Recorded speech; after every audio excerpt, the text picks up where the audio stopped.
¿Qué les parece, sin más preámbulo, que vayamos a la oración, vayamos a la presencia del Señor en oración y nos pongamos en sus manos para que el Señor hable a través del tema que ahora vamos a comenzar? Padre nuestro, te damos gracias por el privilegio enorme que tenemos de poder entrar en tu palabra y saber que allí encontramos la guía, la dirección, encontramos fortaleza, encontramos todo lo necesario para desarrollar una vida cristiana victoriosa.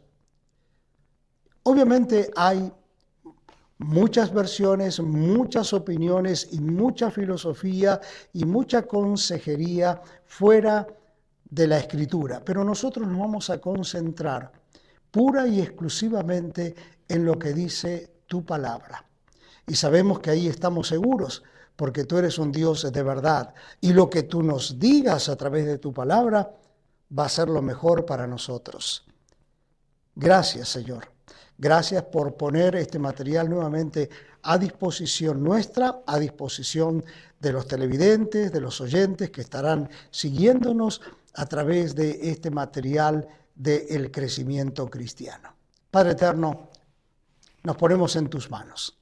Háblanos a través de tu Santo y Divino Espíritu. Y nosotros queremos escuchar tu voz. En Cristo Jesús. Amén.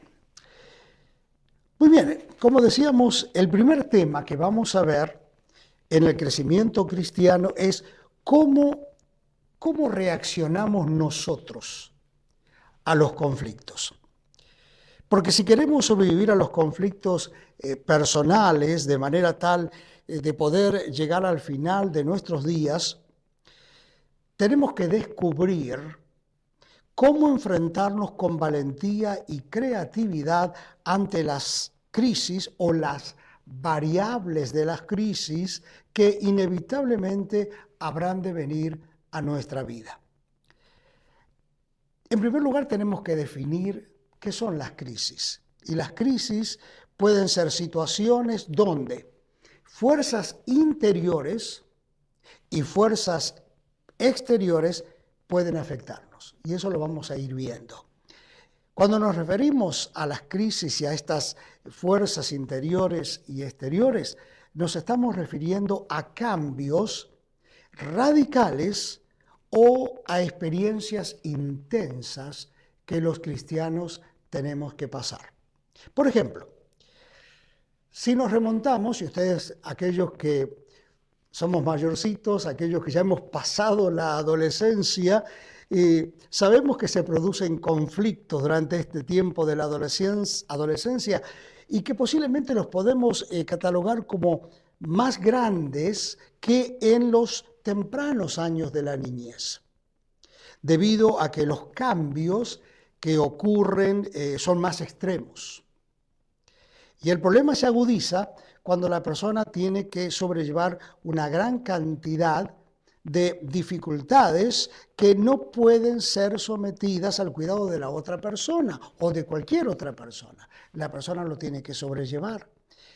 La preparación y la información que tengamos y la respuesta que demos ante cualquier crisis va a determinar los efectos o las consecuencias que vamos a experimentar. Las relaciones personales demandan cambios de tiempo en tiempo, cambios que pueden precipitar en una crisis de una u otra forma. Y estos cambios pueden producir un conflicto en las relaciones entre esposos, entre padres e hijos, entre empleador y empleados. En cualquier escena o arena de la vida vamos a encontrar este tipo de situaciones y de conflictos. Cuando esto sucede, dolorosamente nos damos cuenta que nuestra relación con los demás no está bien. Las reacciones que tenemos ante este tipo de dificultades, yo diría que son muy variadas. Y vamos a analizar algunos ejemplos. Por ejemplo, una respuesta muy común ante este tipo de conflictos personales es negar la existencia del mismo, aparentar que todo marcha bien. Interiormente, tratamos de convencernos a nosotros mismos de que tal cosa no existe, pero el conflicto solo se intensifica con esta actitud. Parece ser que a nosotros se nos olvida que un buen indicio de verdadera fortaleza es la habilidad de admitir nuestras debilidades, cosa que realmente no nos gusta hacer. Otra respuesta común a una crisis de relación entre partes, es echarle la culpa del problema, cualquier tipo de problema, a otra persona. Nosotros llamamos esto en psicología proyección del problema. Y entendemos como proyección a poner fuera de nosotros la raíz del conflicto. Lo que realmente está sucediendo es que nosotros no deseamos o no estamos dispuestos a considerar nuestra propia culpa. De manera que nos resulta más fácil cargar toda la culpa sobre la otra u otras personas y luego sentirnos que hemos puesto todo de nuestra parte para solucionar la situación. Nuestra naturaleza humana tiene como característica muy remarcada esta actitud. Esta respuesta negativa la podemos observar muy claramente en el primer conflicto de relación entre los seres humanos. Podríamos decir, desde el primer conflicto en el que el hombre se haya encontrado, y nos referimos a Adán y Eva en el huerto del Edén, cuando comieron del fruto que había sido prohibido por Dios. Esta fue una violación de ambos al mandamiento de Dios. Adán y Eva habían disfrutado previamente de una perfecta armonía, de un perfecto compañerismo con su Creador, pero después de este acto de desafío de parte de ambos, ellos mismos se separaron de Dios. Tratemos esta situación como si fuésemos nosotros. Tenemos aquí la relación de dos personas a las que no podemos ignorar. Acá tenemos por un lado a Dios y por otro lado a esta pareja. Ahora, como dije, vamos a tratar de meternos nosotros en la relación. Por un lado tenemos a Dios y por el otro lado estamos nosotros.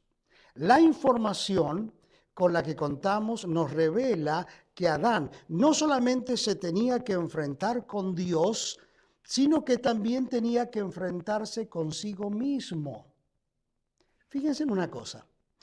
Dios llamó a Adán diciéndole: Adán, ¿dónde estás tú? ¿Dónde estás tú?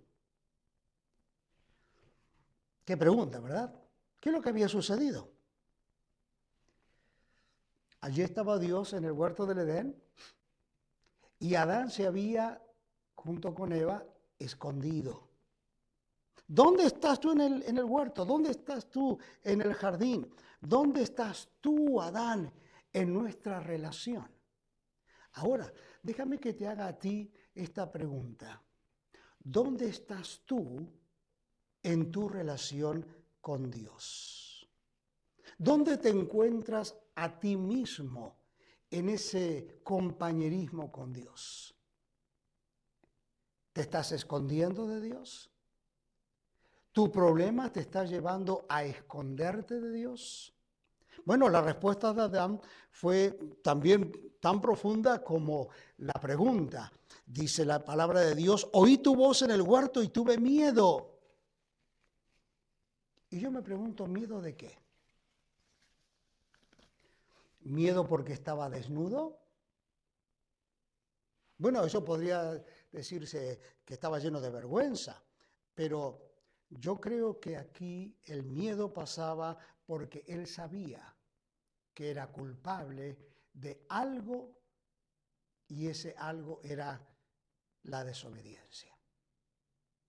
¿Cuántas veces nosotros hemos intentado cubrir nuestros hechos escondiéndonos porque nosotros también estamos llenos de miedo y llenos de vergüenza y llenos de un sentimiento de culpabilidad? El único camino adecuado para salir de semejante dilema es tomarnos de la gracia de Dios, ya que más allá de nosotros, esa gracia que nos perdona, esa gracia que es incomparable y esa gracia que está disponible y aplicable para cada uno de nosotros, está en la persona de Cristo Jesús. Pero notemos que Adán, en lugar de reconocer su culpabilidad, fíjense en lo que hizo. Le cargó la culpa a alguien más. Y algunos podrían decir, oh, le echó la culpa a Eva. Bueno, sí, ella me dio el fruto, pero, en resumidas cuentas, el culpable de esta situación resultó ser Dios. ¿Por qué? Porque Adán dijo, la mujer que tú me diste. El deseo de escapar a la responsabilidad por sus propias acciones llevó a Adán a reaccionar y poner la culpa nada más y nada menos que en Dios. Primero sí, le dijo a Dios, la mujer que tú me diste, ella me dio, pero tú eres responsable porque tú me diste a la mujer. A nosotros nos parece lo más normal dar vuelta a las cosas, lo suficiente para incluir a Dios en nuestra escala de acusaciones, porque de esa manera pensamos que podemos tratar con Él en un plano de igualdad y al mismo tiempo defender nuestro propio estilo de vida, centrándonos en nosotros mismos. A veces miramos las cosas que suceden en nuestra vida, en nuestra familia, en el mundo, ¿y a quién le vamos a echar la culpa de todo esto? Oh, la culpa la tiene Dios. Él podría hacer que las cosas sean diferentes. Bueno, amigos, es bueno recordar que una falta, no importa qué tan grande pueda ser,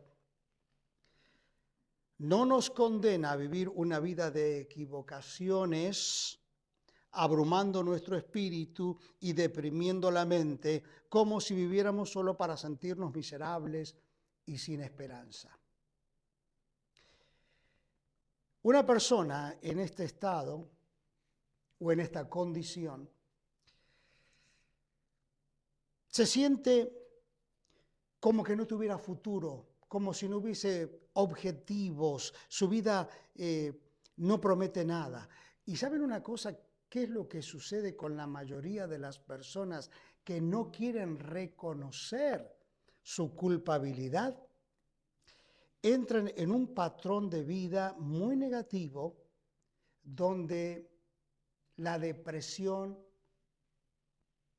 se va poseyendo en ellos.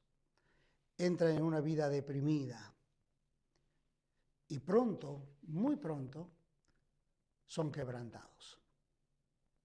Otro mal común en toda crisis de relación es el esfuerzo de tratar con el conflicto superficialmente. Es muy común que la persona que ofenda diga, olvidémonos de todo lo que ha sucedido, ya pasó, ya no tiene importancia. O sea, una solución sin ninguna base. El resultado de esta actitud sería querer enterrar el problema sacándolo de la mente. Pero esto es solo un alivio temporario de la situación. Todas las cosas que enterramos antes de que mueran siempre regresan para asustarnos. Además, la persona que ha sido ofendida, raramente estará dispuesta a olvidar la ofensa sin una base sólida para continuar la relación. Nuestro primer intento para resolver las dificultades es usualmente superficial. Esta actitud podríamos decir que es casi universal y que solo estamos dispuestos a cambiar cuando estamos convencidos de que no hay otra solución. Bueno, cada uno de nosotros tenemos áreas sensibles. Aceptamos algunos problemas y sus riesgos, pero no aceptamos otros. Cada vez que no queremos aceptar ciertos riesgos, los problemas se incrementan y comienzan a inventar excusas. La mayoría de las personas que nos consultan para que les ayudemos a resolver sus diferencias con otras personas, nos presentan problemas que ellos creen que existen, los cuales realmente no son problemas. Voy a darles un ejemplo. Darle un regalo a una persona en lugar de darse uno mismo deja mucho que desear en el objetivo de mejorar la relación. Esto puede suceder en cualquier relación, pero suele predominar mucho en las relaciones entre padres e hijos. Nuestros hijos, tus hijos, mis hijos, desde el mismo nacimiento son pequeñas personas que muy rápidamente se convierten en adultos. Como padres, es muy fácil que caigamos en el error de solo proveer para ellos y olvidarnos que nuestros hijos tienen necesidades como nosotros tenemos necesidades.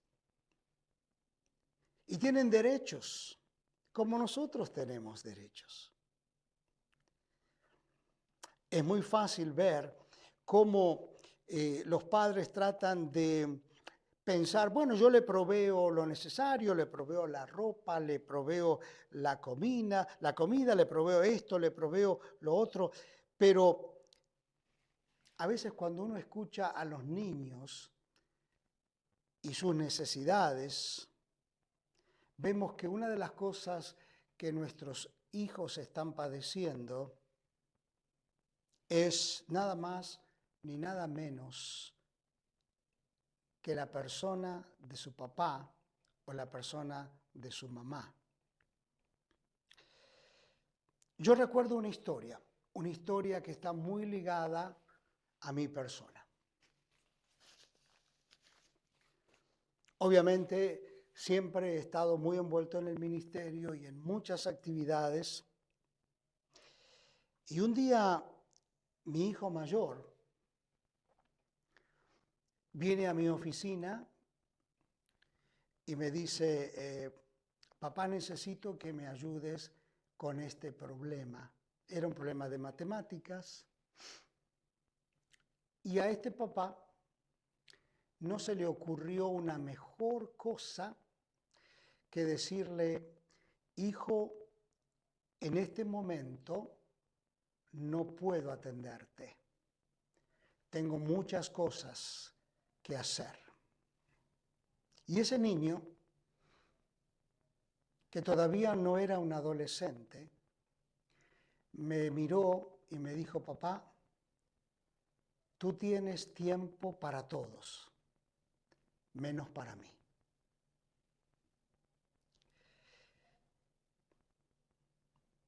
¿Cómo puedo ayudarle a mi hijo o a mi hija a resolver ese conflicto? A menos de que nos sintamos dispuestos a estar con ellos, a sentarnos con ellos, a observar el mundo de ellos, a observar el mundo como ellos lo observan, como ellos lo sienten.